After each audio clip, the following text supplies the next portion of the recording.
जय हिंद दोस्तों, नेचर है सेकंड में के यूट्यूब चैनल में आपका फिर से स्वागत है। और आज बहुत ही इंटरेस्टिंग टॉपिक लेकर आया हूं और ये करंट अफेयर्स का टॉपिक है। ये पुरस्कार से संबंधित टॉपिक है 2020-21 में जो वितरित किए जा रहे हैं या वितरित करने की घोषणा की गई है दोस्तों। तो इन पुरस्कारों के बारे में हम लोग आज जानते हैं और ये इंपॉर्टेंट पुरस्कार ही मैंने इस वीडियो में शामिल किए हैं और लगभग सभी एग्जाम में ये पूछे जाएंगे। पीसीएस तक के एग्जाम में इससे संबंधित क्वेश्चन पूछे जाएंगे। आपके पैट एग्जाम में हो सकता है 24 अगस्त को है, इसमें ही हो सकता है पूछ लिया जाए, इसलिए दोस्तों ध्यान से देखना इसमें।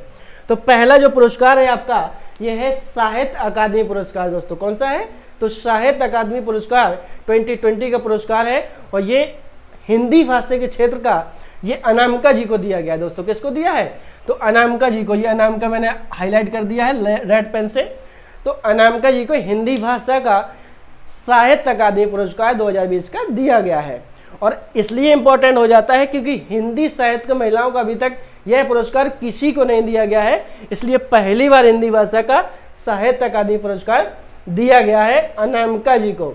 और यह किस लिए दिया गया है? इनकी कविता कौन सी है दोस्तों? तो इनकी कविता है टोकरी में दिगंत थेरी गाथा। थेरी गाथा याद रखना शब्द दोस्तों। ये थेरी गाथा एक प्रकार का, जैसे हाल ही में कुछ वर्ष पहले, एक दो वर्ष पहले मी टू अभियान चला था। तो मी टू अभियान में आप लोगों ने देखा होगा यौन शोषण से संबंधित लोग बाद में महिलाएं अपना वो केसेस वगैरह लगा रही थी, आंदोलन चला रही थी। वैसे ही बौद्ध काल में, अर्थात जब भगवान बुद्ध थे उस समय कुछ महिलाएं जो रहती थी संघ में, तो वो गाथाएं लिखती थी, एक प्रकार की लोकोक्ति टाइप में कुछ गाथाएं लिख दिया करती थी, उन्हें थेरी गाथा कहा जाता था दोस्तों। अर्थात उसमें अपनी भावनाएं को, अपना शोषक समाज के बारे में, अपनी ये विचार जो भी होती हैं ये इसमें उजागर कर दिया करती थी।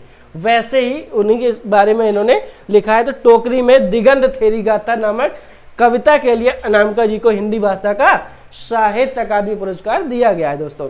अगला पुरस्कार है आपका अंग्रेजी भाषा में और यह है अरुंधति सुब्रमण्यम जी को दिया गया है। अरुंधति सुब्रमण्यम ने पोएम लिखी है when God is a traveller. तो जब ईश्वर ट्रेवल करता है, यात्रा करता है, इसके बारे में दिया गया है अंग्रेजी भाषा में अरुंधति सुब्रमण्यम को साहित्य अकादमी पुरस्कार दोस्तों। तो अगला जो पुरस्कार बहुत ही इंपॉर्टेंट है, ये लगभग सभी एग्जाम में पूछा जाता है और वनडे में तो खास तौर से पूछा ही जाएगा। तो सरस्वती सम्मान दोस्तों, पीसीएस में फेवरेट है ये क्वेश्चन। 30वां सरस्वती पुरस्कार 2020 का शरण कुमार लिम्बाले जी को दिया गया दोस्तों। किसको दिया गया है? तो शरण कुमार लिम्बाले, याद रखना दोस्तों इनका नाम, बहुत ही इंपॉर्टेंट नाम है ये। अगला है उपन्यास, इनका कौन सा है? तो वो है सनातन उपन्यास। कौन सा है दोस्तों? सनातन। और ये हिंदी भाषा अनुवाद अगर इस सनातन का किया जाए तो पजा घोरपड़े नाम से करते हैं दोस्तों। किस नाम से करते हैं? तो पजा घोरपड़े नाम से। इसका इंपॉर्टेंट एक पॉइंट और हो जाता है, ये शरण कुमार लिम्बाले जो है ये मराठी भाषा के लिए है। ये उपन्यास किसके लिए दिया गया है इस बार? मराठी भाषा के उपन्यासकार हैं शरण कुमार। इनके उपन्यास का नाम सनातन है। याद कैसे रखेंगे दोस्तों? तो याद ऐसे रख सकते हैं आप लोग कि हम लोग सनातन से सरस्वती जी के शरण में जाते रहे हैं शिक्षा के लिए। कैसे याद रखेंगे? सनातन अर्थात हमेशा से, प्राचीन से। तो सनातन से किसकी शरण में गए जी दोस्तों? सरस्वती जी की। तो शरण सरस्वती जी ऐसे याद रखना जोड़ के। और मराठी भाषा का उपन्यासकार है। अगला दोस्तों कौन सा है? तो 31वां उपन्यास व्यास सम्मान है और व्यास सम्मान प्रोफेसर शरद पगारे जी को दिया गया है। और इनकी पुस्तक कौन सी है? तो पाटलिपुत्र की सम्राज्ञी। पाटलिपुत्र की सम्राज्ञी नामक पुस्तक के लिए प्रोफेसर शरद पगारे साहब को दिया गया है। कौन सा पुरस्कार दोस्तों? तो व्यास सम्मान। अब इनका भी ट्रिक से कैसे याद रख सकते हैं हम लोग? तो इनको याद रखेगा, कॉमेडी टाइप में है थोड़ा सा, कि व्यास पंडित जी, पगारे मतलब खाना, पगारना कहा जाता है। तो पंडित जी को कुछ भी दे दो सब कुछ पगार जाते हैं, ऐसे याद रख सकते हैं आप लोग। इसमें इंपॉर्टेंट क्या है कि पाटलिपुत्र की सम्राज्ञी का मतलब क्या है? तो पाटलिपुत्र की सम्राज्ञी में किस चीज का वर्णन किया है? तो इसमें अशोक जी की जो माता जी हैं जिनका नाम था धर्मा। ठीक है दोस्तों, क्या नाम था? तो धर्मा जो अशोक की माता है, इनके बारे में इसमें वर्णन किया गया है।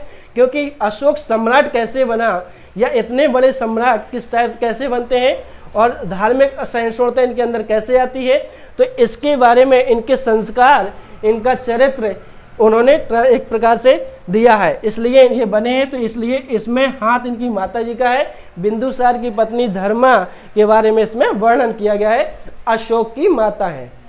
ठीक है दोस्तों, अगला महत्वपूर्ण इंपॉर्टेंट पुरस्कार है बिहारी पुरस्कार, और बिहारी पुरस्कार 30वें नंबर का है, और यह पुरस्कार मोहन कृष्ण बोहरा को दिया गया है दोस्तों।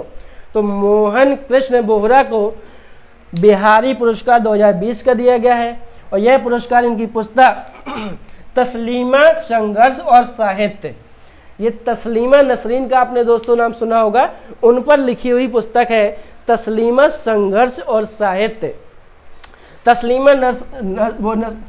तस्लीमा जी का जो प्रसिद्ध उपन्यास है या प्रसिद्ध रचना है वो है लज्जा उपन्यास।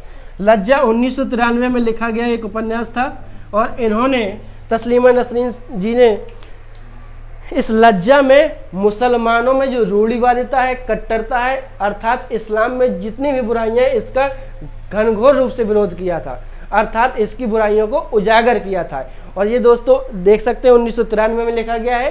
तो 1992 में जो बाबरी मस्जिद गिरी थी उसी से जो उपद्रव मचा था, संघर्ष या आंदोलन शुरू हुए थे, और मुस्लिम भाई बहनों ने हिंदू भाई बहनों पर अत्याचार किया था, तो उसी अत्याचार के बारे में इन्होंने वर्णन शुरू किया था, और वहाँ की महिलाओं के बारे में ये लिखा है।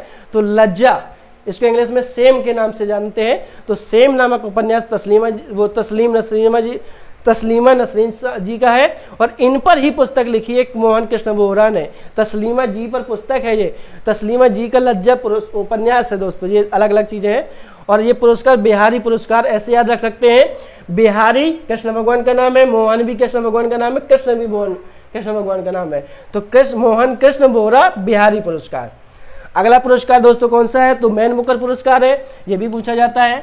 तो मैन बुकर अंतर्राष्ट्रीय पुरस्कार 2021 का डेविड फियोप साहब को दिया गया है। तो डेविड डियोप साहब को ये पुरस्कार मैन बुकर अंतर्राष्ट्रीय पुरस्कार दिया गया है। ये फ्रांस के दोस्तों नागरिक है, कहाँ के हैं? तो फ्रांस के डेविड डियोप साहब है। इनकी पुस्तक है at night all blood is black, at night all blood is black. इसके लिए ये पुरस्कार अंतर्राष्ट्रीय मैन बुकर पुरस्कार दिया गया है। अगला पुरस्कार बहुत ही इंपॉर्टेंट ये भी है, तो टेम्पल्टन पुरस्कार जैन गुडोल साहब को दिया गया है। जैन गुडोल साहब के बारे में क्या है? तो इन्होंने जानवरों की बुद्धि और मानवता पर अध्ययन किया है दोस्तों। किस पर? जानवरों की बुद्धि और मानवता पर अध्ययन के लिए पुरस्कार ये जैन गुडोल साहब को दिया गया है टेम्पल्टन पुरस्कार। ये वैज्ञानिक से पर्यावरण से संबंधित चीजों में दिया जाता है। विज्ञान से संबंधित पुरस्कार अगला है डॉक्टर एपीजे अब्दुल कलाम पुरस्कार दोस्तों। तो डॉक्टर एपीजे अब्दुल कलाम वैज्ञानिक पुरस्कार ये अगला, ये किसको दिया गया है? डॉक्टर अमित केसरवानी को। किसको दिया गया है दोस्तों? तो डॉक्टर अमित केसरवानी को। ये कृषि विज्ञानी है, प्रसिद्ध कृषि विज्ञानी डॉक्टर अमित केसरवानी को डॉक्टर एपीजे अब्दुल कलाम दिया गया है। अगला बहुत ही महत्वपूर्ण पुरस्कार जो कई बार पूछा गया है, विश्व खाद्य पुरस्कार, वर्ल्ड फूड अवार्ड जो 2020 का है दोस्तों, ये डॉक्टर शकुंतला हरक सिंह को दिया है। किसको दिया है? डॉक्टर शकुंतला हरक सिंह, थेलेस्टेट इनका पूरा नाम है। और ये पोषण विशेषज्ञ है। कौन है दोस्तों? तो पोषण विशेषज्ञ, और ये भारतीय मूल की टोबैगो एवं ट्रिनाड एवं टोबैगो जो कैरेबियाई सागर में द्वीपीय देश है वहां के नागरिक है, उन्हें यह दिया गया है शकुंतला हरक सिंह को विश्व खाद्य पुरस्कार। अगला पुरस्कार है गांधी शांति पुरस्कार। ये 2019 का गांधी शांति पुरस्कार सुल्तान काबूस बिन सैद अल सैद को दिया गया। ये ओमान के सुल्तान साहब हैं, सुल्तान काबूस बिन सैद अल सैद को। अगला इसी का मतलब 2020 में गांधी शांति 2020 का 2 बार का दिया गया है। तो 2020 का शेख मुजीबुर रहमान साहब को दिया गया है। और शेख मुजीबुर रहमान साहब के बारे में आप लोग अच्छी तरह जानते होंगे, ये बांग्लादेश के राष्ट्रपिता कहे जाते हैं। जैसे अपने भारत में गांधी जी को इंडिया का राष्ट्रपिता कहा जाता है, ऐसे ही बांग्लादेश के राष्ट्रपिता शेख मुजीबुर रहमान साहब हैं। और शेख मुजीबुर रहमान का बांग्लादेश की स्वतंत्रता में बहुत बड़ा योगदान था, इसलिए उनकी 100वीं पुण्यतिथि में यह दिया जा रहा है। तो शेख मुजीबुर रहमान साहब को, ये इनकी मृत्यु हो चुकी थी इसलिए मरणोपरांत दिया जा रहा है, उनकी याद में दिया जा रहा है दोस्तों। तो ये याद रखना, गांधी शांति पुरस्कार 2020 का शेख मुजीबुर रहमान साहब, ये बांग्लादेश के क्या है? राष्ट्रपिता कहे जाते हैं। अगला इंपॉर्टेंट पुरस्कार है ई पंचायत पुरस्कार, और ई पंचायत पुरस्कार इस वर्ष का प्रथम स्थान जो प्राप्त हुआ है ई डिस्ट्रिक्ट, इसको अवार्ड कह सकते हैं, ई डिस्ट्रिक्ट अवार्ड, अर्थात ई डिस्ट्रिक्ट में जिसने बहुत अच्छा काम किया है उसके लिए दिया गया है। और यह पुरस्कार उत्तर प्रदेश को दिया है दोस्तों। किसको दिया है? यूपी, उत्तर प्रदेश। याद रखना इंपॉर्टेंट है पीसीएस के लिए। और वैसे भी चुनाव लगे हुए हैं 2022 में, तो ज़्यादातर पुरस्कार उत्तर प्रदेश को वैसे ही मिलने वाले हैं। अगला इसके दूसरे स्थान का जो दिया गया है दूसरे स्थान में, वो असम और छत्तीसगढ़ को दिया गया। किसको दिया गया दोस्तों? तो असम और छत्तीसगढ़ को।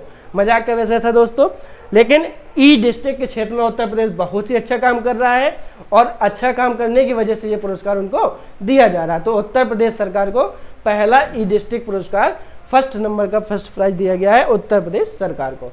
थैंक यू दोस्तों, धन्यवाद।